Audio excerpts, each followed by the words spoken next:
ஆடி 18க்கு போட்ட புடலை சூப்பராக முளைச்சிருச்சு.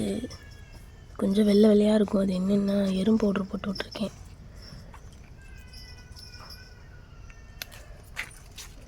ஸோ இப்படியே அதில் ஏறி ஏறி மேலே ஏறட்டும்னு விட்டாச்சு. பார்க்கலாம். பூ விட்டு காய் விடுறது எல்லாமே நான் உங்களுக்கு கூட ஷேர் பண்ணிக்கிறேன். அடுத்த இதை போய் பார்க்கலாம். இந்த போட்டதை பற்றி தான் பூசணி கொடி தெரியுதான் இந்த இருக்குது. பூசணி கொடி கோழி போட்டு கிளச்சி வச்சுருக்கு. கோழி கிளச்சது போக தான் நம்மளுக்கு மிச்சமாகுது. 4 தான் முளைச்சிருக்கு.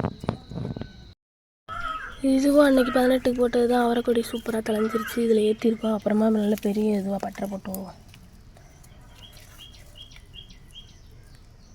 4 விதை போட்டு 4 நல்லா முளைச்சிருச்சு. பரவாயில்ல. ஆனால் பூச்சி வச்சிருச்சு. இப்போவே எறும்பு ஒன்று போட்டிருக்கு. பார்ப்போம். சாம்பல் அடிச்சு விட்டு இது பார்த்தீங்கன்னா முருங்கை. இது விதை எப்படியோ நம்மளோடது கீழே நிறையா உதுத்து கீழே விழுந்ததில் முருங்கை கன்று முளைச்சி கிடக்கு. நம்ம சேனல் பார்க்குற யாருக்காவது முருங்கை கன்று வேணும், முருங்கை விதை வேணும் அப்படின்னா கமெண்ட் பண்ணுங்கள். கண்டிப்பாக நான் உங்களுக்கு தர்றேன்.